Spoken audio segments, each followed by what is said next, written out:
Hello, everybody, and I know everybody's sick to death of hearing about it, and I never thought I would ever be someone to talk about it, but we gotta talk about Kanye.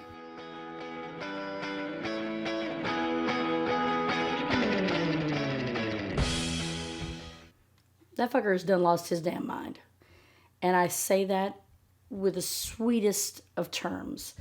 He's been diagnosed as bipolar. My doctor seems to think I'm bipolar, so I get it, I get that, but mental illness is no excuse to be an asshole. Or a creepy fucking stalker, which he totally is. I'm no Kim Kardashian fan by any stretch of the imagination, but that fucker's a creeper in the worst kind of way. Let's take it back a little bit. Not only is he starting these nonstop Instagrams and crazy Twitters and text wars with Kim and evidently with Pete Davidson, he's all over the place. Flash backwards, Kim filed for divorce February of last year after having 7 years of marriage, which I give her props for being with him for 7 years and vice versa. They got 4 kids together. 2 she popped out, 2 surrogate. Fine. She thought Kanye had gotten more strict with the kids, which, there's always one or the other. He took the TVs out of their room. He didn't like that one of them has their own TikTok, which I get it. There's a lot of creepy dudes out there. You need to have access to what they're exposed to. So I don't really disagree with Kanye necessarily on that. Took North's makeup out of the room. At the time, she was 6. A 6-year-old doesn't need makeup. So, still with him on that, right? Now, where it goes down to is, I know Kanye has got a song about a gold digger. It's probably the only song I even know the title of. Which is hilarious that he ends up marrying Kim. Not saying Kim is, but come on. She wouldn't be where she was if it wasn't for her putting her goods out on Front Street. But that's just me. Kanye currently has a net worth of about 1.8 billion with a B. Billion dollars. Kim, on the other hand, 1 billion. $1 billion. Now, you can tell me all day long that Kanye is this genius. I don't fucking see it. I don't fucking see it. Whatever. Maybe I just don't listen to his music. Maybe he's just not my thing. But don't see him as a genius at all. And I sure don't understand somebody with no fucking talent. I know she's going to law school now. But no discernible talent. She can't sing. She can't dance. She can't act. And she's worth $1 billion just because she's got some weird ass, like literally a weird ass. She has gone crazy with the Photoshop. I mean, she does not look human in the videos and pictures I've seen. Nothing about her looks realistic. But whatever. 1 billion. I mean, come on. She's a no talent ass clown. But whatever. All right. But they got their prenup, so all their stuff should be cut and dry. Now, in this prenup, she will get $1 million per year for every year they were married with a $10 million cap. So their stuff is separate anyway for the most part. And she's still going to get a payday for divorcing him. All right, whatever. Now, like I said, divorce filed February last year. October of last year, she starts dating Pete Davidson. He's an actor on SNL. He's got movies out. Kooky guy, but I like kooky. Tattooed. I like tattoos as well. He also, I believe, he may be bipolar or something, but, I can relate. So, yeah, I don't, they seem like a weird couple together, but fuck, he was with Ariana Grande, and I don't fucking understand that either, because she's whatever. But December, Kanye ended up buying the house across the street from Kim. Okay, well, maybe he just wants to be close to the kids. Okay, that's understandable. It gets a little creepier. Because New Year's Eve, he's dating some chick named Julia Fox. She was in the movie Uncut Gems. I don't even know what she did in the movie. But he ends up breaking up with her, like the day before Valentine's or something like that. all through their relationship, he's still declaring to himself that he is still in love with Kim and putting that out there, and was certain he was going to get back together with her. So he and Julia or whatever. So Kanye, when I say he sent a truckload of flowers, he literally sent a truckload of flowers to Kim with like some banner on the side or some saying something, I don't know. Okay, when you got $1.8 billion, I guess that seems like not a bad idea. But to me, that comes across creepy as fuck. Now, he goes on to threaten Pete Davidson. Now, Pete is about 9 feet tall, but this big around. He seems like a gentle giant. He didn't seem like he would start any shit. Seems like he didn't want any shit. But, so Kanye starts following Pete on Instagram. So he shuts down his Instagram, starts another one. Boom! Kanye's following him again. Okay, super mega stalker. He starts bashing him in songs. Again, not a Kanye fan, so something about like he came back to beat Pete Davidson's ass. I don't know. I'm like, yeah, I'd be really worried. He's encouraging fans to scream when they see Pete Davidson across the street, like, Kim Ye forever. Oh. Sends him media messages on social media. Like Pete was like, man, I don't want to start anything. I don't want to come between you and your kids. I hope one day that we're cool. I'd love to meet your kids. Kanye's like, fuck no, you ain't going to meet my kids. I don't know. He probably didn't sound like that, but in my head he does. So Kanye is calling him a dickhead and garbage and trash. And I'm like, dude, pot, meet kettle. You're batshit crazy. And I know, because crazy can identify crazy. So, and he's got a history of erratic behavior anyway. Let's not forget about his bid for the presidency in 2020. And when he visited the White House in his MAGA hat on. Dude.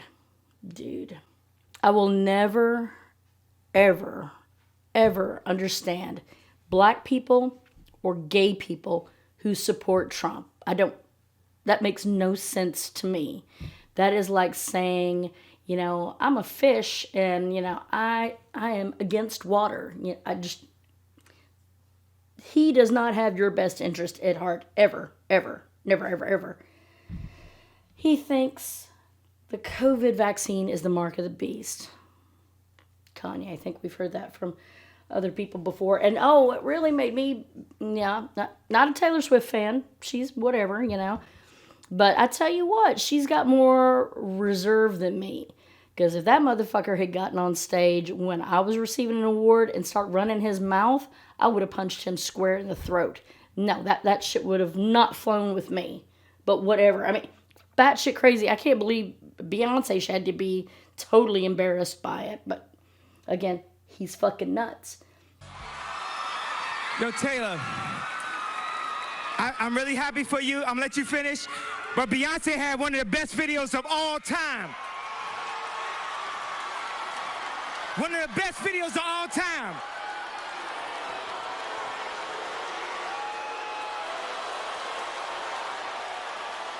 He even recently kind of did a bro breakup with Kid Cudi because I guess Kid Cudi was friends with you-know-who. I'm assuming Pete Davidson? I don't know. I don't know who he's friends with.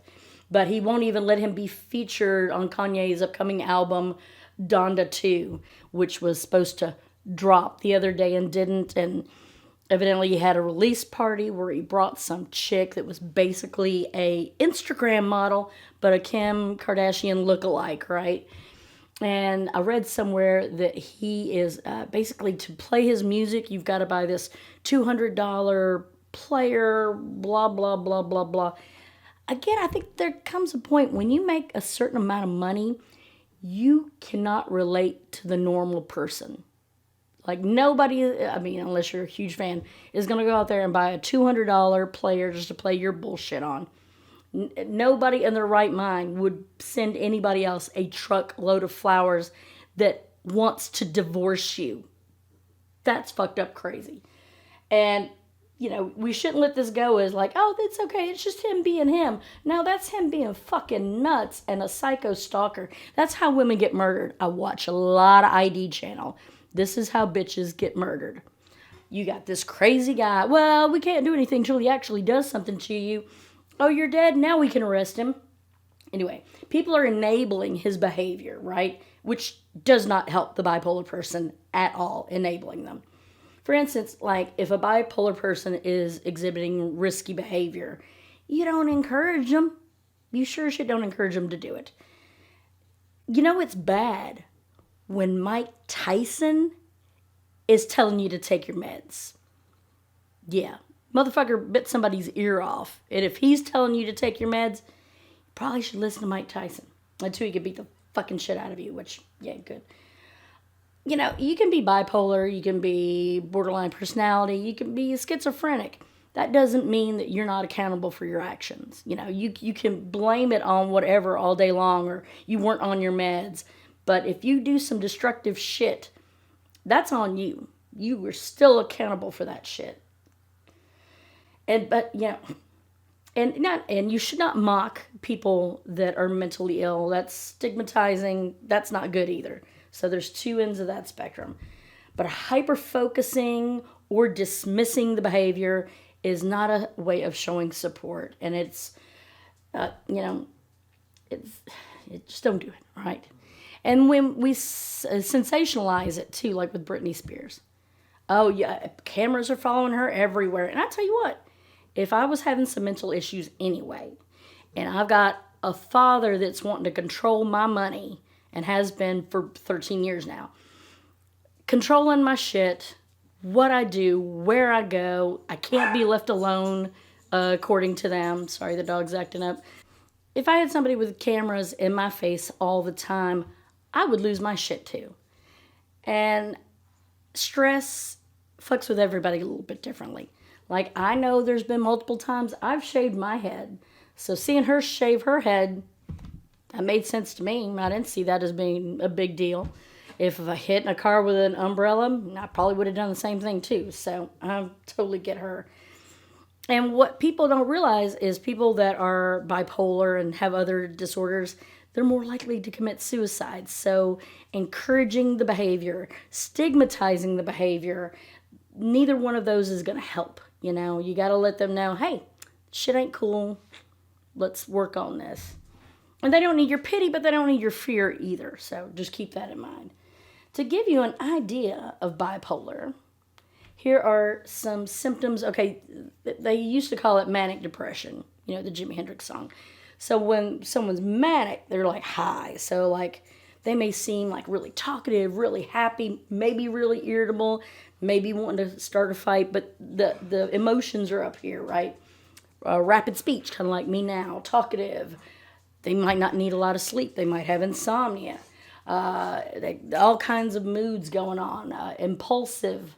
Like they may start spending a lot of money, which I've been guilty of that as well. Risky sexual behavior. That may be going on.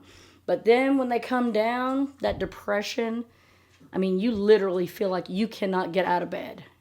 To say sad doesn't even touch it. It's not sad. You feel in pain. Like I'd love to say that it's just sad. I wish it was just sad, but it's the kind of pain that literally hurts on the inside. So if you've never experienced it, don't tell somebody, oh, just get over it. Just think happy thoughts. Just go for a walk. Just, don't think about it. You've got so much to look forward to, and so many people have it so much worse. That doesn't help. I know you think you're helping. That doesn't help. People aren't just a little sad. It's so much more than that. So in closing, mental illness is no excuse to be a psycho stalker talking to you, Kanye. Leave Pete the fuck alone.